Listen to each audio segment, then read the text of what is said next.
तो next topic is what, cache memory. Cache memory, this is very very important. कभी कभी 2 number का question इससे आ जाता है, 1 या 2 नंबर का। तो what about the cache memory? Cache is what, nothing but the small in size. We talk about the size of the cache memory is what, very very small as compare to the other memory, right. And we talk about the, इसकी main features क्या, that is the fast memory. ध्यान रखना ये क्या आपकी fast है, but मैं बोलूँ फास्टेस्ट मेमोरी कौन सी है, ध्यान रखना वो कौन सी आपकी रजिस्टर है। ध्यान रखना वो कौन सी आ जाएगी आपकी, रजिस्टर हो जाएगी। ऐसा नहीं सर कैश भी फास्ट है रजिस्टर भी फास्ट है, तो ध्यान रखना अगर फास्टेस्ट की बात करें तो किसकी बात करें हम, रजिस्टर की बात करें। अगर फास्ट की बात करें तो कौन सी मेमोरी आ जाएगी आपकी, कैश मेमोरी आ जाएगी। ध्यान रखना ऑब्जेक्टिव क्वेश्चन में इसको ध्यान से देखना आप कि फास्टेस्ट लिखा है या फास्ट मेमोरी लिखा है। अभी talk about the location of the cache memory, means ये कहाँ पे लोकेट होती है आपकी कैश मेमोरी। तो बेसिकली कहाँ पे लोकेट होती है आपकी, in between the main memory and the CPU, right. ये क्या कहाँ पे लोकेट होती है आपकी, मेन मेमोरी और सीपीयू के बीच में लगी होती है, that is the cache memory. ध्यान रखना। तो देखो CPU that is the processor, CPU को क्या बोलते हो आप, सेंट्रल प्रोसेसिंग यूनिट। ये क्या होता है आपका प्रोसेसर हो गया, और this is your main memory आपकी रैम होगी। ध्यान रखना इन दोनों के बीच में F T the cache memory. ध्यान रखना साइज क्या होती है आपकी, वेरी वेरी स्मॉल होती है, वेरी वेरी स्मॉल होती है as compare to the other memory. ध्यान रखना। तो ये कहाँ पे देखो सेकेंड पॉइंट लिखा आपका, place between the main memory and CPU. ध्यान रखना तो cash memory is place between the main memory and the CPU, that is your central processing unit. Second is what, this is your high speed volatile memory, इसको बोलते हो high speed volatile memory. Volatile means जो power of होती है क्या होता है, data भी क्या होता है आपका ऑफ हो जाता है। ध्यान रखना। Next is what, it contain the most frequently access instruction and data. ध्यान रखना यहाँ से क्या होता है आपका, फ्रिक्वेंटली डेटा एसेस हो सकता है। ध्यान रखना इंस्ट्रक्शन हो सकता है, डेटा हो सकता है, कुछ भी whatever, right. Next is what, located means side the CPU chip और मदरबोर्ड। ये कहाँ पे लोकेट होती है, इनसाइड द सीपीयू चिप और you can say the motherboard पे इंप्लीमेंटेड होती है, चिप राइट लोकेटेड होती है। Next point is what, cache memory is what, very special, right. Cache memory जी special very high speed memory, that is your first point जो मैंने बताया। ध्यान रखना it is use to speed up and synchronizing with the high speed CPU. ध्यान रखना। And cache memory is what, costlier than the main memory. ये main memory से क्या होती है आपकी, कॉस्टलियर होती है। ध्यान रखना। अगर जो मैं पिरामिड की बात करूँ, पिरामिड में सबसे टॉपिक क्या था आपका, एक रजिस्टर था। ध्यान रखना यहाँ पे रजिस्टर मैंने लगा रखा था। उसके बाद क्या था आपका, कैश था। ध्यान रखना। उसके बाद कौन सी मेमोरी थी आपकी, कैश मेमोरी थी। उसके बाद आपकी मेन मेमोरी थी, बाकी आपकी एक्सटर्नल मेमोरी थी यहाँ पे। तो पिरामिड भी याद रखना, ठीक है। तो देखो सिंपल सा यहाँ पे फंडा क्या है, मीन्स सीपीयू क्या करता है, CPU want to access the data from the main memory. ये क्या करता है, सीपीयू का मेन टारगेट क्या है, कोई भी डेटा प्रोसेस होता है, कोई भी डेटा एग्जीक्यूट होता है तो क्या होता है, उसका टास्क क्या होता है, to access the data from the main memory. अगर मैं डेटा मेन मेमोरी से एक्सेस कर रहा हूँ तो बाय डिफॉल्ट जैसे मैंने बोला यहाँ पे कितना टाइम ले रहा है, 10 सेकेंड ले रहा है, राइट। कोई भी डेटा एक्सेस करने में टाइम कितना ले रहा है बाय डिफॉल्ट, अगर मैंने एक एग्जांपल ले लिया, इतना नहीं होता है तो नैनो में होते हैं आपके, नैनो सेकंड में। तो CPU want to access the data from the main memory. मान लो बाय डिफॉल्ट कोई भी फाइल है, एक P1 फाइल होगी आपकी, कोई भी फाइल हमने ले लिया, एक P1 फाइल है जिसको सीपीयू नीड है, उसको एक्सेस करने की नीड है। तो अगर वो मेन मेमोरी से 10 सेकेंड लगा रहा है, बट मैंने क्या किया, इस P1 फाइल को उठा के मैंने कहाँ पे रख दिया, आपको कैश मेमोरी में रख दिया, राइट। इस P1 फाइल को मैंने यहाँ से रख दिया। अब सीपीयू क्या करेगा, want to access the data from the cache memory. अगर ये कैश मेमोरी से डेटा एक्सेस करेगा तो यहाँ पे कितना टाइम लगेगा आपका, 5 सेकेंड लगेगा। ध्यान रखना। अब देखो यहाँ से क्या हो जाएगा, प्रोसेसिंग क्या होगी आपकी, ऑटोमेटिकली फास्ट हो जाएगी, because of it take very very less time as compare to the other, right. तो क्या कर रहा है, यहाँ से कम टाइम लग रहा है, क्योंकि यहाँ 5 सेकेंड में आपका डेटा एक्सेस हो रहा है। मीन्स यहाँ से क्या कर रहा है, एसेस डेटा जो टाइम हो रहा है कितना हो रहा है आपका, 10 सेकंड लग रहा है, यहाँ पे कितना लग रहा है आपका, 5 सेकंड, जस्ट हाफ हो जा रहा है आपका। इस वजह से अगर आपका टाइम कम लग रहा है तो ऑब्वियस सी बात है, जो परफॉर्मेंस है सिस्टम की, परफॉर्मेंस क्या हो रही है आपकी, इंप्रूव हो रही है, राइट। तो यहाँ से क्या हो गया आपका, कम टाइम लग रहा है तो इससे क्या हो रही है आपकी, फास्ट हो रही है। तो सिस्टम की परफॉर्मेंस भी क्या हो रही है आपकी, इंक्रीज हो रही है। तो कैश मेमोरी का बेसिकली हम क्यों यूज करते हैं, बेसिकली बूस्टअप के लिए, फास्ट प्रोसेसिंग के लिए यूज करते हैं। ध्यान रखना। तो सिंपल सा डायग्राम यही दे रखा है, तो ध्यान रखना। तो कैश मेमोरी कहाँ पे होती है, in between the main memory and CPU. ध्यान रखना। तो एक सिंपल सा एग्जांपल आपका ये, तो यहाँ पे ध्यान डिफाइन भी कर सकते हो। अगर कैश अगर 10 मार्क्स आ रहा है, 5 मार्क्स आ रहा है, तो सीपीयू के बारे में डिफाइन करो एंड मेन मेमोरी के बारे में भी डिफाइन करो आप, ठीक है। और कैश के बारे में अलग से डिफाइन तो करो उसके साथ एक दो और डायग्राम है वो भी बना सकते हो आप, ठीक है। एक तो ये डायग्राम सिंपल से हो गया। उसके बाद देखिए अभी कैश मेमोरी का डायग्राम है। सेंट्रल प्रोसेसिंग यूनिट है, कैश है, राइट, मेन मेमोरी। अब देखो यहाँ पे मेन मेमोरी, अब जो डेटा ट्रांसफर होता है क्या होता है, मेन टू कैश में क्या डेटा ट्रांसफर होता है आपका, ब्लॉक ट्रांसफर होते हैं, और यहाँ पे क्या ट्रांसफर हो रहा है आपका, वर्ड ट्रांसफर होते हैं, ध्यान रखना। तो ये भी एक सिंपल सा डायग्राम है, एक ये भी डायग्राम बना सकते हो आप, देख सकते हो यहाँ पे सिंपल सा। अब देखो प्रोसेसर के पास क्या होता है आपका, अभी बताया मैंने, जो रजिस्टर होता है आपका कहाँ पे लगा होता है आपका, प्रोसेसर के पास होता है। जो प्रोसेसर की चिप होती है उसी पे इंप्लीमेंटेड होता है आपका क्या, रजिस्टर, जिसकी स्पीड क्या होती है, बहुत ही फास्ट होती है। तो एक डायग्राम ये भी है कैश मेमोरी का, ध्यान रखना। तो आप कोई भी डायग्राम बनाओ, अगर 2 नंबर का तो दो नंबर के बनाओ, 10 नंबर का तो 10 नंबर के हिसाब से बनाओ, 5 का है तो 5 के बनाओ, कोई दिक्कत परेशानी नहीं है, ठीक है। तो देखो यहाँ पे क्या है आपका, we talk about the processor. Processor के पास क्या होता है आपका, रजिस्टर है, राइट। अब रजिस्टर की जो स्पीड होती है सबसे फास्टेस्ट होती है, ध्यान रखना, ठीक। अब यहाँ पे क्या यूज किया हमने, कैश किया, राइट। इसकी स्पीड क्या होती है आपकी, फास्ट होती है, ध्यान रखना, बट लेस किससे होती है आपके, रजिस्टर से होती है, ध्यान रखना। तो कैश टू रजिस्टर क्या ट्रांसफर हो रहा है आपका, वर्ड ट्रांसफर हो रहा है। एंड मेन मेमोरी जैसे रैम होगी आपकी, रैम टू व्हाट, कैश क्या ट्रांसफर हो रहा है आपका, ब्लॉक्स ट्रांसफर हो रहा है। इसको बोलते हैं कैश मैपिंग। अभी देखेंगे मैपिंग कितनी टाइप की होती है, 3 टाइप की मैपिंग होती है, ध्यान रखना। Direct mapping, associative mapping and so on, ठीक है।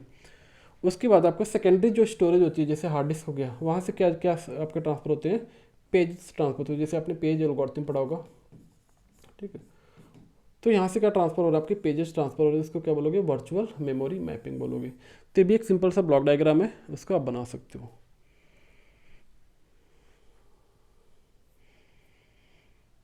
अब देखो कैश मेमोरी परफॉर्मेंस, जो कैश मेमोरी की परफॉर्मेंस होती है उसमें कुछ टर्म होते हैं। आप कैसे पता चलेगा आपका, हिट क्या होता है आपका, मिस क्या होता है, ये मैंने पेज रिप्लेसमेंट एल्गोरिथम में बता रखा। तो सिंपल से एग्जांपल, हिट एंड मिस का कॉन्सेप्ट क्या आपका, जैसे पेज एल्गोरिथम, जो पेज रिप्लेसमेंट एल्गोरिथम है वहाँ पे मैंने हिट रेशियो, हिट के बारे में बता रखा है, हिट क्या होता है आपका, मिस क्या होता है, या पेज फॉल्ट क्या होता है, ठीक है। इसके बारे में डिटेल में बताया, तो बट एक बार दोबारा यहाँ रिपीट कर रहा हूँ, कन्फ्यूज मत होना हिट एंड मिस से। देखो हिट क्या होता है आपका, एंड मिस क्या होता है। मिस को क्या बोलते हो, पेज फॉल्ट भी बोलते हो, ध्यान रखना, पेज फॉल्ट भी बोलते हो, ध्यान रखना। पेज फॉल्ट मैंने आपको करा रखा है किसमें, पेज रिप्लेसमेंट एल्गोरिथम में भी करा रखा है मैंने, पेज रिप्लेसमेंट एल्गोरिथम में न्यूमेरिकल करा रखा है, तो उसको देख लेना ध्यान से, उस पर न्यूमेरिकल आप अच्छे से देख लेना। फीफो के बारे में मैंने करा रखा है। अब देखो हिट क्या होता है आपका, जैसे मान लो this is your processor, that is your, और आपका ये क्या है आपका सीपीयू है, राइट। ये क्या आपका सीपीयू है। बीच में क्या लगा आपका, this is your main memory, ये क्या आपकी मेन मेमोरी है, this is your main memory, main memory. एक बार कॉन्सेप्ट समझ लोगे तो आपको रटने की नीड नहीं होगी। और यहाँ पे साइड में क्या है, मैंने इसको बना दिया एक हार्ड डिस्क। यहाँ पे क्या आपका एक हार्ड डिस्क है। हार्ड डिस्क क्या होती है आपकी, एक्सटर्नल डिवाइस होती है, सेकेंडरी स्टोरेज होती है, ध्यान रखना, अभी बताया मैंने। अब देखो यहाँ पे कॉन्सेप्ट सब, जो हिट रेशियो क्या होता है, मिस रेशियो क्या। सपोज मेरे पास कुछ फाइलें पड़ी हैं मेन मेमोरी में, जैसे यहाँ पे P1 फाइल पड़ी है, ये P2 पेजेज पड़े हैं, P3 हो गया आपका, ठीक है। बाकी मान लो यहाँ P4 है, या यहाँ पे P7 है, यहाँ P5 है, ये डिफरेंट पेजेज हमने रख रखे हैं यहाँ पे। अब देखो हमारा मेन टारगेट क्या है, CPU वांट टू एसेस। मान लो CPU क्या कर रहा है आपका, प्रोसेसर क्या कर रहा है, इसको क्या बोलते हैं, CPU को प्रोसेसर बोलते हैं, ध्यान रखना। डायग्राम थोड़ा अच्छे से बनाना यार। CPU want to access the data P1 right from the main memory. तो क्या होगा आपका, अगर CPU want to access the file P1, CPU का मेन टारगेट क्या है, CPU want to access the file P1। तो P1 देखा वो ऑलरेडी यहाँ प्रेजेंट है, तो इसको क्या बोलोगे, अगर P1 देखो CPU want to access the file P1 या पेज P1, तो P1 क्या है आपका ऑलरेडी प्रेजेंट है मेन मेमोरी में, तो इसको क्या बोलोगे आप, हिट बोलोगे, ध्यान रखना, क्योंकि पेज क्या था आपका ऑलरेडी प्रेजेंट है। तो कोई चीज़ ऑलरेडी जब प्रेजेंट होगी तो उसको बोलोगे हिट हो रहा है, तो यहाँ पे बोलोगे इसको हिट। तो ये क्या हो गया, सिंपल सा, इसको बोलोगे हिट हो रहा है, right. Suppose again CPU want to access the page number 4, CPU want to access the page number 4। अब देखो यहाँ पे पेज नंबर 4 क्या आपका है, क्या नहीं है, तो that is called the miss. ये क्या हो गया आपका, मिस हो गया, बिकॉज आप किसकी नीड कर रहे हो, P4 की नीड कर रहे हो। और यहाँ पे किसकी नीड थी आपकी, यहाँ पे नीड किसकी थी आपकी, P1 की नीड थी, और यहाँ पे किसकी नीड है, P4 की नीड है। अब यहाँ पे P4 क्या था आपका, है नहीं। अब यहाँ पे किसकी नीड होगी आपको, स्वैपिंग की नीड होगी। मीन्स क्या करोगे आप, स्वैप करोगे डेटा। मीन्स अगर यहाँ पे P4 है नहीं तो क्या करोगे आप, ये अप टू स्वैप इन करोगे यहाँ पे P4 को क्या करोगे आप यहाँ पे लेके आओगे एंड यहाँ से कोई ना कोई एक डेटा को क्या करोगे आप स्वैप आउट करोगे, तो इसको बोलते हो स्वैप इन करोगे और इसको बोलोगे स्वैप आउट। तो P4 की नीड हो रही है, तो दैट मीन्स अगर P4 आपका मेन मेमोरी में प्रेजेंट है तो क्या होगा आपका हिट होगा, अगर नहीं प्रेजेंट है तो क्या हो जाएगा आपका मिस होगा, ध्यान रखना। या you can say the page fault बोलोगे, ध्यान रखना। तो आई थिंक कॉन्सेप्ट क्लियर होगा, हिट क्या होता है एंड मिस क्या होता है, ठीक है, समझ में आया। अगर वो पेज आपकी मेन मेमोरी में प्रेजेंट नहीं तो क्या करोगे आप स्वैप इन करोगे एंड स्वैप आउट करोगे। अगर नहीं है तो उसको लेके आने को बोलोगे स्वैप इन, अगर उसको वहाँ से हटाने के लिए क्या करोगे, क्योंकि यहाँ पे मेमोरी यहाँ पे क्या करना पड़ेगा आपको स्पेस क्रिएट करना पड़ेगा, उसी स्पेस को क्रिएट करने के लिए कोई ना कोई फाइल आपको रिमूव करनी पड़ेगी। अगर आपके पास स्पेस नहीं है मेन मेमोरी में तो अगर है तो कोई दिक्कत नहीं, अदरवाइज आपको swap in and swap out करना पड़ेगा। तो अगर कोई डेटा है आपका तो उसको बोलोगे हिट, अगर नहीं है तो उसको बोलोगे मिस। तो देखो इसको बोलते हैं हिट रेशियो, राइट। तो हिट रेशियो कैसे डिफाइन होता है आपका, total number of hit upon hit plus miss, ध्यान रखना हिट प्लस मिस, ये क्या होता है आपका हिट रेशियो होता है, ध्यान रखना। This is very very important, direct आपका ऑब्जेक्टिव क्वेश्चन में इस टाइप के फॉर्मूले दे देगा, आपको कंफ्यूज करने के लिए दे देगा। पहले ऑप्शन में hit equal to hit upon hit plus miss दे देगा, या miss upon miss plus hit दे देगा, ऐसे रैंडम कर देगा। बट कॉन्सेप्ट क्लियर करना, अगर हिट रेशियो पूछा तो हिट क्या होगा आपका टॉप पे होगा, हिट है तो हिट टॉप पे होगा, मिस है तो मिस टॉप पे होगा, ध्यान रखना। तो देखो यहाँ पे हिट रेशियो का दूसरा फॉर्मूला सेम फॉर्मूला है, नंबर ऑफ हिट्स कितने टाइम हिट्स हुआ upon total CPU references to the memory, that is the hit plus miss. Total को सम को काउंट कर लो, हिट कितना हुआ मिस कितना हुआ, अगर हिट रेशियो पूछा जा रहा है तो ध्यान रखना। तो देखो डेफिनेशन की बात करें, हिट रेशियो की डेफिनेशन क्या होगी, देखो the performance of the cache memory is what frequently measure in the term of what call the hit ratio, right. Hit ratio के थ्रू मेजर किया था इसकी performance when the CPU refer to memory and find the word in the cache it is said to be what hit. Miss अगर वो data है वो file present है तो हिट बोलोगे, नहीं प्रेजेंट है तो मिस बोलोगे। तो ये सिंपल सा एक कॉन्सेप्ट है कैश मेमोरी परफॉर्मेंस में हिट रेशियो क्या होता है, ठीक है। आई थिंक यहाँ तक कॉन्सेप्ट क्लियर हो गया। अब मिस रेशियो क्या होता है आपका, मिस जो भी डेटा मिस हो रहा है तो मिस, या डायरेक्ट कैलकुलेट अगर आपने हिट रेशियो निकाल लिया है तो मिस रेशियो निकालने के लिए क्या करोगे 1 माइनस हिट रेशियो कर दो तो आपका क्या होगा मिस रेशियो आ जाएगा, ध्यान रखना। तो सेम कॉन्सेप्ट है, कोई दिक्कत की नहीं बात है यहाँ पे। ठीक है, देखो मिस रेशियो क्या आपका, the miss ratio is the probability of the getting the miss out of the sum number of memory reference made by the CPU, ध्यान रखना। तो मिस रेशियो क्या होता है, फार्मूला यहाँ पे लिखा आपका, miss ratio equal to number of miss upon total number of CPU represent to the memory, or you can say the miss, या number of miss equal to number of miss divided with the number of hit plus number of miss. Miss अगर miss है तो क्या होगा आपका miss top पे आएगा, ध्यान रखना, यहाँ पे मिस आ जाएगा और नीचे क्या हो जाएगा total number of what number of hit plus miss, hit plus total number of miss, तो ये हो जाएगा आपको फॉर्मूला, ध्यान रखना। तो मिस है तो ऊपर मिस होगा, अगर हिट है तो ऊपर हिट आ जाएगा, ध्यान रखना। या आप डायरेक्ट ऐसे निकाल सकते हो कि ये भी फार्मूला दे रखा है, hit ratio equal to miss ratio equal to 1 minus hit ratio, जितना भी आपका आ रहा है। जैसे मान लो हिट रेशियो आपके 70% आ रहा है, राइट, हिट रेशियो 70% आ रहा है, हिट रेशियो 70% है तो आपका मिस कितना हो जाएगा, मिस कितना हो जाएगा आपका 100 माइनस 70 कर दो तो 30% हो जाएगा, ध्यान रखना। या परसेंटेज की बात करें तो 0.7 हो जाएगा, ये कितना हो जाएगा 0.3 हो जाएगा, ध्यान रखना। तो इस तरह कर सकते हो आप, हिट अगर आपने फाइंड आउट कर लिया तो 1 में से माइनस कर दो तो क्या हो जाएगा आपका मिस रेशियो हो जाएगा, ध्यान रखना। आई थिंक यहाँ तक कोई दिक्कत परेशानी नहीं होनी चाहिए आपको। Next is what cash mapping. Next क्या आपका कैश मैपिंग है, कैश मैपिंग टेक्निक ये भी पढ़ लेना। कैश क्या होता है आपका, कैश, ठीक है, कैश परफॉर्मेंस क्या होती है, हिट रेशियो क्या होता है, मिस रेशियो क्या होता है आपका। उसके बाद आपका टॉपिक है आपका कैश मैपिंग टेक्निक। इसमें देखो क्या आपका डायरेक्ट मैपिंग,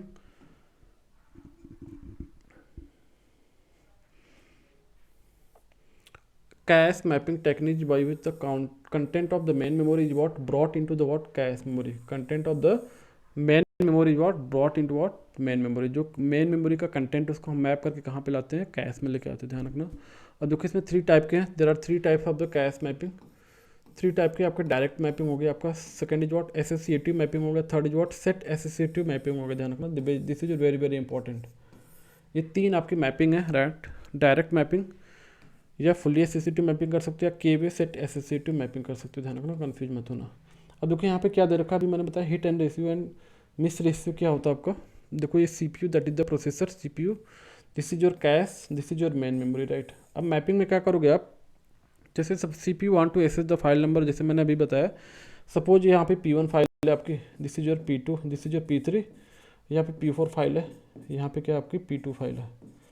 अब CPU want to access the file number P1, right. CPU want to access the file number P1, तो P1 क्या हो गया आपका है, तो इस वजह से देखो टिक मार्क कर रखा है, तो दैट मीन्स हिट हो गया आपका।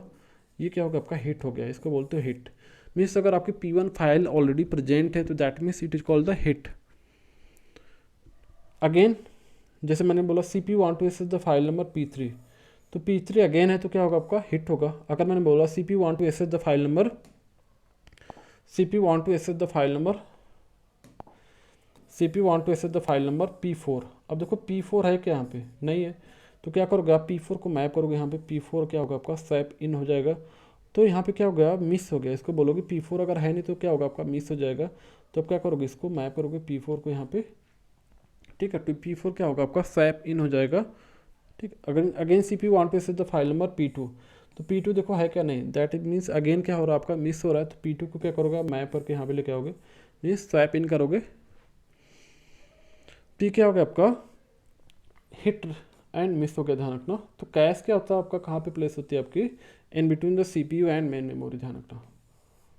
बाकी आप सिंपल है, डायरेक्ट पढ़ लेना, एसोसिएटिव मैपिंग पढ़ लेना, ठीक है। सेट एसोसिएटिव ये भी आपको सिंपल है, तो जरूर पढ़ लेना आप, ध्यान रखना।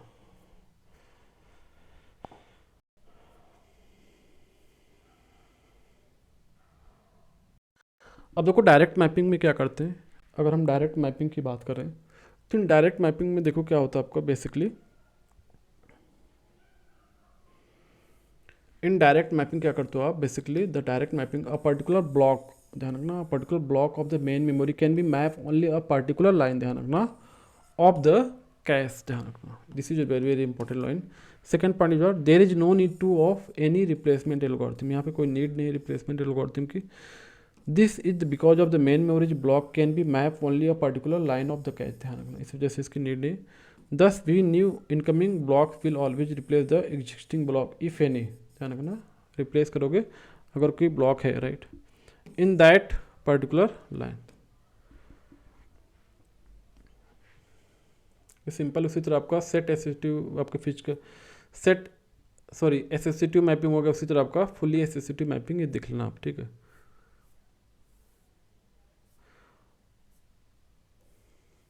अब देखो नेक्स्ट ऐसे सिंपल सा देख रहा टॉपिक दे रखा है आपका, अर्थमेटिक पाइपलाइन क्या होता है आपका, बेसिकली अर्थमेटिकल जो भी ऑपरेशन उसके क्या करते हो आप, सब ऑपरेशन में डिवाइड करते हो, ध्यान रखना। कोई भी ऑपरेशन हो गया, पाइपलाइन का मेन कॉन्सेप्ट क्या होता है आपका, मल्टीपल इंस्ट्रक्शन क्या होते हैं आपके, ओवरलैप होते हैं। तो जब भी पाइपलाइन का कॉन्सेप्ट होगा, कोई भी एक्सप्रेशन होगा, क्या करोगे आपको उसको सब ऑपरेशन में क्या करना पड़ेगा, आपको स्प्लिट करना पड़ेगा। जैसे मैंने बोला आपको एक प्रोजेक्ट मैंने दिया बनाने को, 10 बंदे को ग्रुप बनाया, मैंने एक प्रोजेक्ट दे दिया, तो प्रोजेक्ट को क्या करोगे आप 10 बंदों में डिवाइड करोगे, जिससे क्या होगा आपकी प्रोसेसिंग फास्ट हो जाएगी, ठीक है। तो जब भी पाइपलाइन का कॉन्सेप्ट किसी भी टूल्स किसी भी चीज़ पे अगर यूज कर रहे हो आप, जैसे अर्थमेटिक पाइपलाइन है, दैट मीन्स कोई भी अर्थमेटिकल ऑपरेशन होगा वहाँ पे क्या करोगे, कोई भी ऑपरेशन आपको गिवन है, जैसे यहाँ पे सिंपल सा दे रखा है AI plus BI plus CI, right. इस सिंपल ऑपरेशन को करने के लिए क्या करोगे, इसको सब ऑपरेशन में ब्रेक करोगे, ध्यान रखना। तो इसका एक सिंपल सा फ्लो चार्ट है, मीन्स कंटेंट ऑफ AI को R1 में स्टोर करोगे, देन कंटेंट ऑफ BI को store into what R1 R2, then you have to multiply use the you have to use the multiplier basically used for the multiplying। तो simple सा यहाँ पे क्या है कॉन्सेप्ट,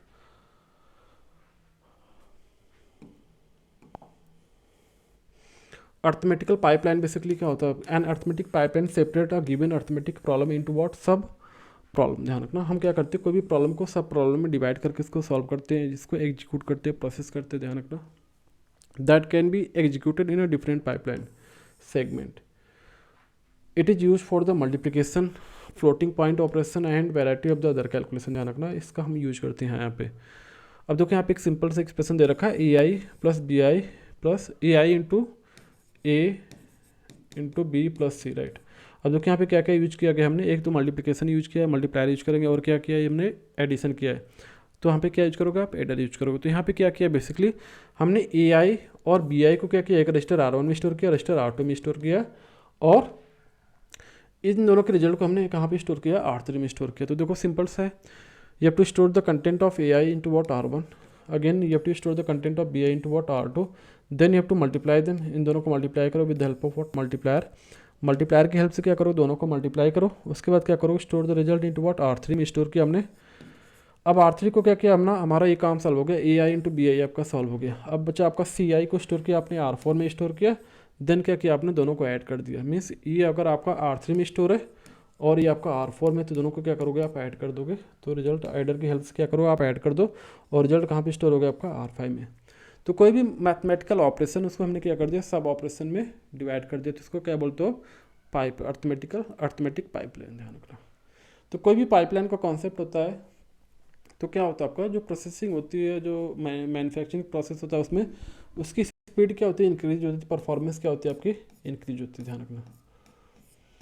जैसे आपके मैन्युफैक्चरिंग ऑफ द बाइक या कार, ठीक है, कोई भी आपके व्हीकल्स हो गए, राइट, इनकी मैन्युफैक्चरिंग जब भी होती है इंडस्ट्री में, देखो आपका क्या लगे होते हैं, साइड में रोबोट लगे होते हैं, हर एक रोबोट का अलग अलग टास्क होता है, ठीक है, आपकी फ्लोट होती रहती है, जो बाइकें होती है फ्लोट होती रहती है, और हर एक रोबोट का क्या होता है, अलग अलग काम होता है। तो क्या हो रहा है आपका, वहाँ पे कौन सा कॉन्सेप्ट हो रहा है आपका, वहाँ पे कौन सा कॉन्सेप्ट यूज कर रहे हो, पाइपलाइन का कॉन्सेप्ट यूज कर रहे हो, कि आपका प्रोसेस कभी ब्रेक नहीं होगा, कंटिन्यूस प्रोसेस में चलता रहेगा, ध्यान रखना।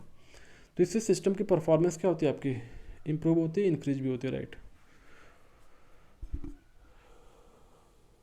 तो ये सिंपल सा कॉन्सेप्ट था अर्थमेटिक पाइपलाइन का। बाकी सारे टॉपिक आप कर लेना, हिट रेशियो, मिस रेशियो पता हो गया, कॉन्सेप्ट क्लियर हो गया आपका, ठीक है। इसी तरह और भी सारी चीज़ें, कम्युनिकेशन आपका, जैसे आपका सीरियल कम्युनिकेशन क्या होता है आपका, टू टाइप से, सिंक्रोनस हो गया आपका, असिंक्रोनस हो गया, इनके बारे में देख लेना, सिंपल सा डेफिनेशन कुछ है नहीं इसमें। डीएम में देख लेना आपका डायरेक्ट मेमोरी एक्सेस क्या होता है आपका, इंटरफेस क्या होता है, इंटरफेस का यूज क्यों करते हैं आप, इनपुट एंड आउटपुट डिवाइस क्या होती है, पेज रिप्लेसमेंट एल्गोरिथम पे क्वेश्चन आपके कई बार आते हैं, ठीक है, इसमें पेज फॉल्ट फाइंड आउट करना होता है आपका, हिट रेशियो क्या होता है, मिस रेट क्या होता है, तो डिफरेंट एल्गोरिथम होती है, ध्यान रखना। एक आपका FIFO पेज रिप्लेसमेंट एल्गोरिथम देख लेना अच्छे से। बाकी कुछ फीचर्स हैं पेज रिप्लेसमेंट एल्गोरिथम के, टाइप्स हैं 2D 2.5D and so on. Memory hierarchy क्या होती है, classification of the memory, right, इसको बोलते हैं Flynn classification, right. Parallel processor, introduction to the parallel processor, MISD, right, ये क्या होता है आपके, फ्लिन क्लासिफिकेशन होता है। पाइपलाइन 1000 देख लेना, पाइपलाइन का कॉन्सेप्ट यहाँ पे, इसकी स्टेज देख लेना, डेटा को फेच करना, right. We talk about the concept of the pipeline, right. तो यहाँ पे एक सिंपल सा एक एग्जांपल ले रखा है, पैकिंग ऑफ वाटर बोतल, राइट। एक सिंपल सा कॉन्सेप्ट है, पाइपलाइन होता क्या है, राइट। पाइपलाइन में क्या होता है आपका, multiple instruction are overlap during the execution, that is the continuous flow of the data. उसको there are 5 stage of the pipeline, data को फेच करना, डेटा को डिकोड करना, एग्जीक्यूट करना, ठीक है। उसके बाद मेमोरी को एक्सेस करना, फिर write back. There are 5 stage of the pipeline. First of all you have to fetch the data, पहले डेटा को फेच कर, तो क्या हमें करना है, right. Then you have to decode them, after decoding you have to execute the process और process the data, right. जो भी इंफॉर्मेशन है, जो भी डेटा आपको इनपुट है, इसको प्रोसेस करोगे। बाकी सारी चीज़ देख लेना। शिफ्ट माइक्रो ऑपरेशन क्या होता है, इस पर न्यूमेरिकल भी है एक दो। माइक्रो ऑपरेशन क्या होता है देख लेना आप। Instruction cycle, right, data fetch करना, डिकोड करना, एग्जीक्यूट करना। इंस्ट्रक्शन फॉर्मेट, इसे न्यूमेरिकल भी करा रखा है। उसके बाद कंट्रोल यूनिट आपके दो टाइप के, hardware and micro program control unit, ठीक है, हार्डवेयर एंड माइक्रो प्रोग्राम देख लेना आप। फंक्शन क्या होता है कंट्रोल यूनिट का, ये भी सारे इंपॉर्टेंट हैं। एक रिस्क एंड सिस्क है आपका, right. We talk about the RISC means, देखो कभी कभी फुल फॉर्म पूछ लेता है, what about the RISC and CISC. RISC basically are the reduce instruction set computer, right. Set computer का लेना, आर्किटेक्चर यहाँ पे लिखा है, यहाँ पे सेट कंप्यूटर का लेना, रिड्यूस इंस्ट्रक्शन सेट कंप्यूटर, ध्यान रखना, reduce instruction set computer, reduce instruction set computer, right.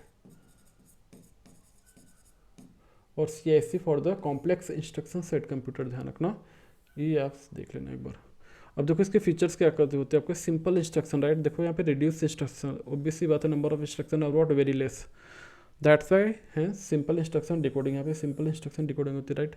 Instruction come under the size of one word, ध्यान रखना, जो साइज होती है वेरी लेस होती है। Instruction take a single clock cycle to get the executed, right, that means data fetch होगा, decode होगा, after that execute होगा। इसमें क्या होता है आपका, more general purpose register are use in case of the what reduce instruction set computer, you have to use the simple addressing mode. Addressing mode क्या होता है आपको पहले से पता है। फीवर डेटा टाइप, उसके बाद पाइपलाइन कैन बी अचीव्ड, ये सारे फीचर्स हैं या कैरेक्टरिस्टिक्स हैं किसके आपके, ये आपका सिंपल सा ब्लॉक डायग्राम है, ध्यान रखना। उसी तरह एडवांटेज है, उसी तरह आप कॉम्प्लेक्स इंस्ट्रक्शन सेट कंप्यूटर कर लेना, यहाँ पे आर्किटेक्चर की जगह कंप्यूटर कर लेना, ध्यान रखना। इसमें इंस्ट्रक्शन क्या होता है आपकी, कॉम्प्लेक्स होती है, that is the major changes. उसके बाद 1 bit ALU design, how you to design the 1 bit ALU circuit, एक सिंपल से सर्किट है, ठीक है, क्लास में करा रखा है, कुछ है नहीं इसमें। उसके बाद आपकी फ्लोटिंग पॉइंट अर्थमेटिक ऑपरेशन है आपका,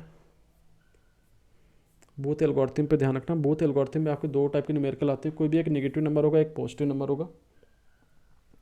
एक क्या होता है आपका, एक नेगेटिव नंबर होगा, जैसे एक पॉजिटिव नंबर। कोई भी सिंपल से एग्जांपल ले लो यहाँ पे, जैसे यहाँ पे दे रखा 7×3, मीन्स आपके एग्जाम में, अगर आपके एग्जाम में आते हैं 7×3, तो सिंपल है आपका 7×3, मीन्स दोनों नंबर के आपके पॉजिटिव नंबर है। बट हमने दे दिया एग्जाम में 7×-3 या -7×3, राइट। तो क्या करोगे आप, जो 7×3 है तो सिंपल है, आप क्या करोगे, इन दोनों को बाइनरी में कन्वर्ट कर लोगे। बट यहाँ पे देखो 7 का आपका एक पॉजिटिव है और एक नंबर का आपका नेगेटिव नंबर, तो नेगेटिव नंबर को हमेशा क्या करोगे आप, 2's कॉम्प्लीमेंट से रिप्रेजेंट करोगे, 2's कॉम्प्लीमेंट। बाकी प्रोसेस आपका सेम होगा, मैंने दोनों पे न्यूमेरिकल अपलोड किए हैं, एक नॉर्मल पॉजिटिव नंबर पे, एक नेगेटिव नंबर पे, तो ध्यान से देख लेना आप। तो 2's कॉम्प्लीमेंट में 3 को कैसे लिखते हो आप, जैसे आपका 3 क्या होता है आपका 0011 होता है, राइट। तो 2's कॉम्प्लीमेंट ऑफ 3 0011, 3 का 2's कॉम्प्लीमेंट क्या आएगा आपका 1100, राइट। इसका फर्स्ट कॉम्प्लीमेंट निकालो, उसमें 1 ऐड कर दो, तो क्या हो जाएगा आपका ये, यही क्या होता है आपका negative number, that is your -3, ध्यान रखना। तो 1101 लिखोगे आप। मीन्स 2's कॉम्प्लीमेंट क्या होता है, first of all you have to take the 1 complement, after that you have to add 1, उसमें 1 ऐड कर दोगे तो क्या हो जाता है आपका 2's कॉम्प्लीमेंट। बाकी प्रोसेस आपका सेम होगा, you have to follow the flow chart. जब भी एग्जाम में क्वेश्चन आता है तो you have to draw the flow chart, ध्यान रखना। एग्जाम में जब भी 10 नंबर का क्वेश्चन आता है तो 5 नंबर क्या होता है आपका फ्लो चार्ट पे होता है, जरूर में उसमें मेंशन नहीं होगा कि आपको फ्लो चार्ट बनाना, बट आपको बनाना कंपलसरी है, पूछा जाए चाहे ना पूछा जाए। प्लस 5 नंबर क्या होते हैं आपके क्वेश्चन के होते हैं, तो ध्यान रखना। अगर क्वेश्चन में पूछ लिया you have to multiply 7×3 by using the both multiplier, तो ऐसा नहीं आपको केवल क्वेश्चन सॉल्व करना, क्वेश्चन सॉल्व करने के साथ you have to draw the flow chart with proper diagram, right. Means proper diagram draw करोगे, उसके बाद इसको एक्सप्लेन करोगे, सारे पैरामीटर मेंशन करोगे, इसे ध्यान रखना। उसके बाद एरे मल्टीप्लायर सिंपल, इसमें फार्मूला बता रखा था मैंने। बाकी सारे कंटेंट आई थिंक अपलोडेड है। एक इस पे फ्लोटिंग पॉइंट पे न्यूमेरिकल देख लेना, means represent this number into single and double precision format, इस पे मैंने न्यूमेरिकल करा रखा, तो इसको भी आप देख लेना एक अच्छे से, ठीक है। उसके बाद CLA एडर के बारे में सिंपल आपको पहले से पता है, ओके, एडर हाफ एडर, तो सिंपल सा रिवीजन था एक तरह से देखा जाए। अब देखो इसमें ऑब्जेक्टिव क्वेश्चन कह सकते हैं, हाफ एडर के बारे में पूछ लिया, then what about the output of the half adder, that is the sum and carry, and what about the expression for the sum, what A bar B plus A B bar and so on, and what about the carry, that is the A dot B। तो आपको simple से इस type से objective question आपके exam में देखने को मिल सकते हैं। उसी तरह output of the full adder, right, and so on. CLA adder क्या होता है, पैरेलल एडर क्या होता है आपका, राइट। CLA बेसिकली हम CLA एडर क्यों यूज करते हैं, क्योंकि क्या करता है, it reduce the propagation delay, जो आपका डिले आ रहा था कैरी की वजह से, इस वजह से क्या हो रहा है यहाँ पे रिड्यूस हो रहा है, इस वजह से हम यूज करते हैं CLA एडर, ध्यान रखना। तो CLA लिखा होता है या तो carry look ahead error, confuse मत होना आप यहाँ पे। तो ठीक है, आज के लिए इतना ही, बाकी कुछ ज़्यादा है नहीं इसमें। Okay, so that's all for today lecture, thank you.